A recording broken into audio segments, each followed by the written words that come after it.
langsung nyebrang ke Maryland ya, di Amerika Serikat, bergabung dengan Pak Rion Arifin yang pagi ini atau malam hari ini di sana gitu menggunakan batik berwarna merah, dan wajah dan penampilan pesonanya Pak Ari ini happy gitu ya.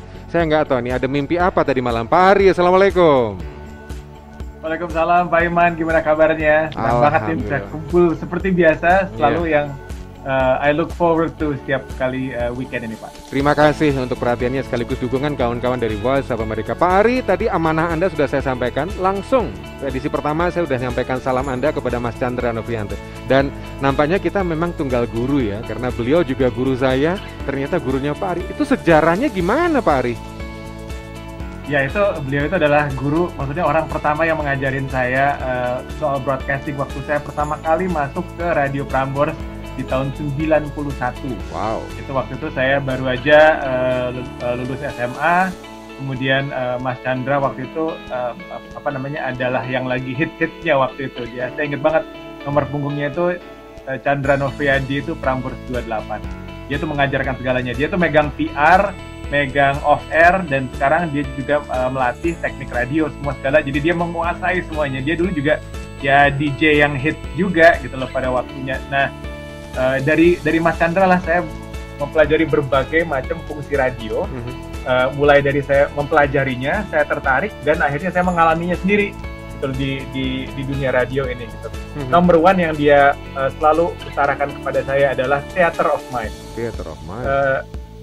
Theater of mind. Jadi itu namanya radio itu selalu merupakan karena radio itu fungsinya adalah secondary medium, bukan primary ya. Kalau primary itu televisi, di mana require a lot of attention dari kita, full gitu, harus fokus. Kalau radio itu kita bisa sambil nyetir, sambil jalan, sambil masak. Jadi dengan demikian sambil kita melakukan hal yang lain, otak kita juga berjalan nih gitu loh.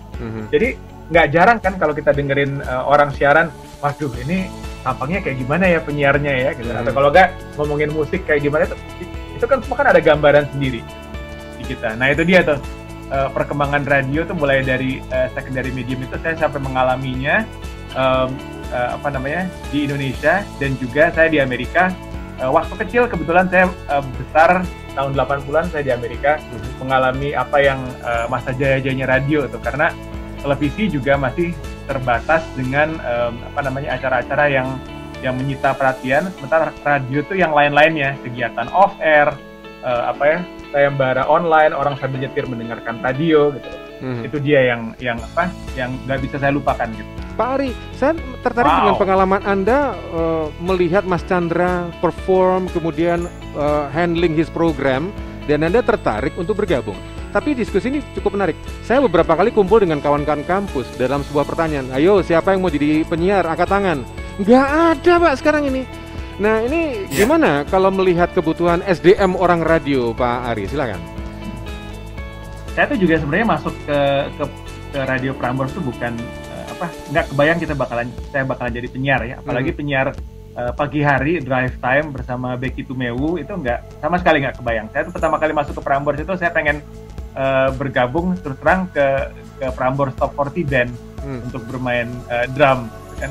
Kemudian begitu dites ternyata mereka mendengar bahasa Inggris saya itu cukup fasih, dan oh ya udah ini kalau gitu kita pakai aja buat wawancara artis-artis gitu, ngebantu-bantu Ida sama Krisna di pagi hari gitu kalau di saat mereka siaran. Jadilah saya interviewer, wawancara Debbie Gibson, David Foster, macam-macam, siapa lagi waktu itu, banyak deh pokoknya gitu. Sepanjang yang saya ingat sih pertama kali sih Debbie Gibson, David Foster, banyak banget gitu. Panjang karya tuh udahnya bisa jadi wawancara Def Leppard sampai Toto semua segala. Nah itu tuh wawancara aja, ngebantu wawancara. Tapi lama-kelamaan akhirnya saya jadi diajarin wah kalau gitu coba deh tes siaran. Akhirnya kita tes penyiar, tes bakat, tes pengetahuan musik. Kemudian akhirnya setelah sekian lama saya ikut training penyiar, dan Prambors itu cukup rigid ya ininya disiplinnya gitu. Jadi selama 6 bulan kita belum boleh lepas siaran sendirian, itu digembleng mulai dari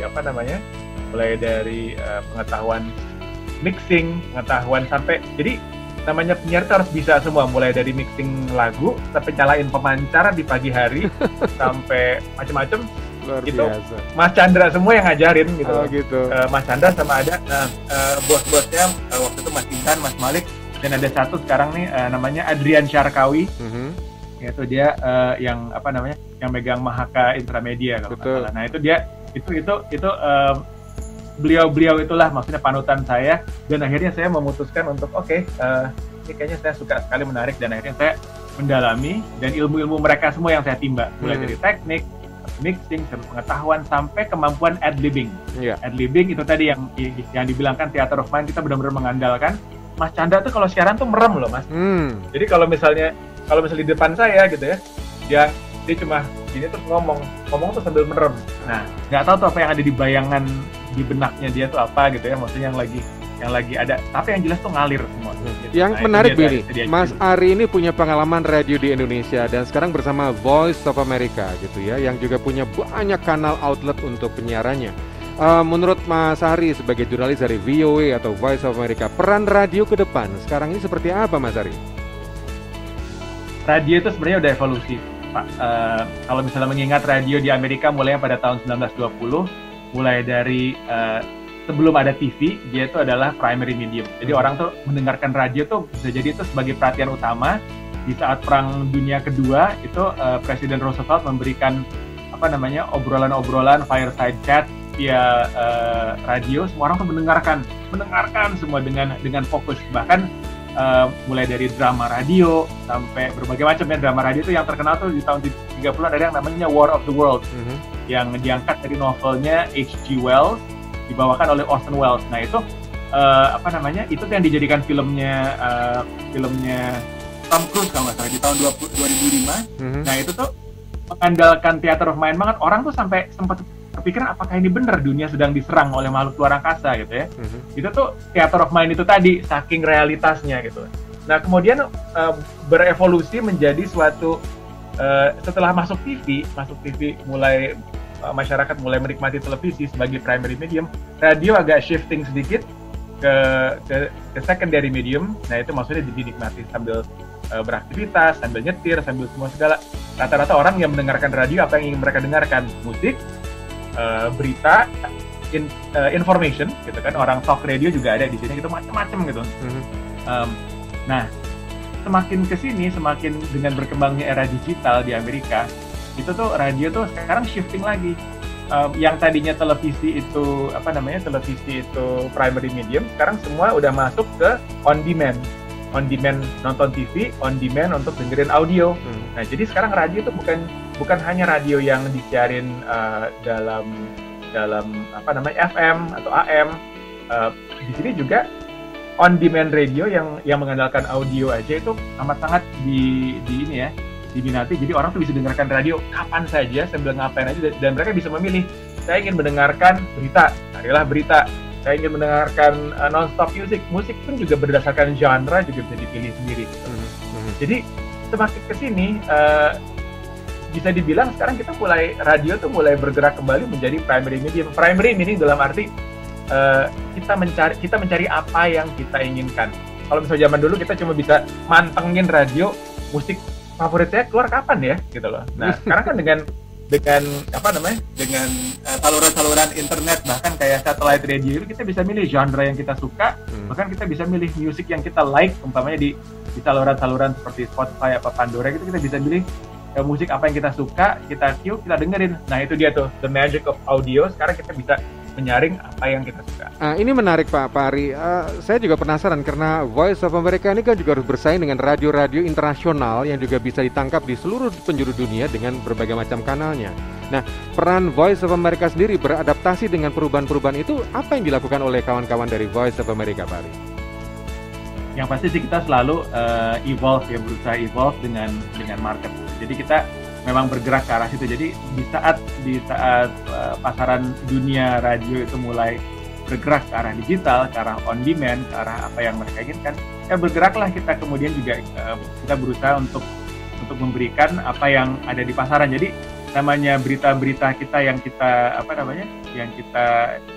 siarkan juga bukan cuma dalam rentetan siaran berita yang bisa kita simak dalam satu rangkaian satu show.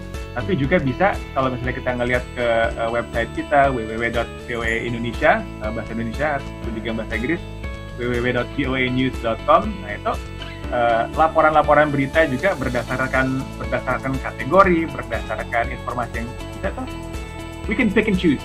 Pick and choose maksudnya itu seperti apa ya, konsumen umum untuk memberikan untuk menyalurkan keinginan mereka menyimak berita apa saja bisa langsung ke website kami. Tapi kalau misalnya seperti afiliasi, itu juga kan afiliasinya VOA juga bisa mengambil via server kami gitu. Nah itu juga mencari berita yang sesuai dengan radio, mencari show yang sesuai dengan radio, informasi entah itu entertainment, science, ataupun juga hal-hal yang berbau Amerika, ataupun juga berbagai macam feature itu bisa dipilih dan juga langsung bisa mereka pick and choose, terus bisa ditayangkan sesuai dengan kebutuhan siaran mereka juga. Dengan pergaulan yang cukup luas, Pak Haryono, saya mohon izin sebagai closing atau mungkin juga sebagai pesan orang-orang di Indonesia begitu ya, kira-kira karena kita juga didengarkan di Sumba, kita juga didengarkan di Tulang Bawang, kita juga didengarkan di Padang Sidempuan dan juga Banten. Untuk orang radio, tadi ada catatan harus beradaptasi, harus mengikuti kebutuhan. Nah, Anda sudah bergaul dengan banyak orang dan internationally connected lah gitu ya Pak Ari. Apa nih catatan orang radio kepada orang radio, Pak Ari? Silakan. Waduh, ya itu tadi sih sebenarnya nggak jauh dan itu sepertinya ya ilmu yang saya dapat dari Mas Chandra, yaitu dia sama juga karena kita satu perguruan ya. Memang itu adaptasi itu benar-benar terasa. Jadi suatu hal kemampuan beradaptasi itu yang paling saya lihat yang paling menguntungkan bagi saya kalau lagi on air. Itu tadi kan kita beradaptasi, meaning kita juga harus dengan mudah ad-libbing, harus mudah menyesuaikan pembahasan dengan macam-macam. Jadi kalau misalnya tiba-tiba on air ada suatu hal yang terjadi emergency apakah gimana, ya kita adaptasi dong. Kita kan maksudnya kita berusaha dan ini adaptasi ini artinya luas. Jadi saya berusaha mengadaptasi mulai dari siaran siaran zaman dulu, saya ingat banget siaran anak muda, siaran zamannya saya masih berusia umur 20-an, hit music radio di Indonesia gitu kan, beradaptasi dengan tren, dengan pasaran, dengan gaya. Kemudian semakin saya menjadi dewasa, beranjak ke kepala 3, kepala 4, sekarang hampir kepala 5 gitu. Nah ini di sini dia kita beradaptasi dengan lingkungan baru, beradaptasi dengan suasana di Amerika umpamanya yang masih tetap harus siaran dengan Indonesia. Kita bisa beradaptasi juga dengan lingkungan, dengan dengan bagaimana kita menyampaikan berita juga. Itu penting banget sih. Jadi ya kita berusaha untuk menghadapi sesuatu, here's a tip, with an open mind. Jadi semua itu gunakanlah kemampuan kita beradaptasi dengan pikiran yang terbuka, with an open mind. Kita ya insya Allah kita bisa menjalankan semuanya. And last but not least, Pak Ari, I would like to know your opinion. Karena kita tahu Voice of America ini kan merupakan radio yang di bawah naungan pemerintah, Kementerian Luar Negeri Amerika Serikat. Pendanaannya juga dari pemerintah Amerika Serikat. Kalau menurut Anda, peran radio ke depan dan hubungannya dengan pemerintah, khususnya di Indonesia, seperti apa, Pak Ari? Waduh, kalau misalnya mengenai opini sendiri ya, opini adalah ini ya, opiniku ya pasti akan menggambarkan diriku, bukan opini bukan opininya sebagai sebuah lembaga. Oke. Saya sih merasa tetap penting ya untuk kita yang bekerja di radio itu sebagai penengah. Jadi selalu prinsip yang saya pelajari sebagai praktisi media, sebagai insan media, praktisi radio selama ini adalah selalu we need to always tell the truth. Gitu. Jadi kita selalu menyampaikan apa adanya, karena kita di sini menyampaikan informasi yang mungkin orang lain nggak banyak yang tahu umpamanya gitu. Jadi kita sebagai orang yang sebagai orang yang punya kemampuan. Broadcasting tool itu is a very powerful thing. Jadi kita kalau misalnya kita ada sekarang umpamanya ada informasi yang penting, ya kita ceritakan as is dengan tujuan untuk memberikan informasi tersebut kepada orang-orang tanpa harus diberi bumbu-bumbu ataupun juga tanpa kita memberikan pendapat kita sendiri. Kan kita kasihnya as is, dan itu bagiku sih itu yang paling penting ya, karena selama ini aku juga kalau misalnya selama ini siaran ya saya menyampaikan informasi ya as is gitu. Sebisa mungkin jangan sampai membawa emosi ataupun juga pendapat pribadi ke dalam itu. Jadi nanti biar mereka lah let the audience yang decide, let the audience yang be the judge. Pak Ari, terima kasih waktu kita bersama-sama di akhir pekan ini dalam rangka World Radio Day 2021. Mudah-mudahan saja dalam keadaan sehat dan selalu bahagia Pak Ari. Terima kasih Pak Ari.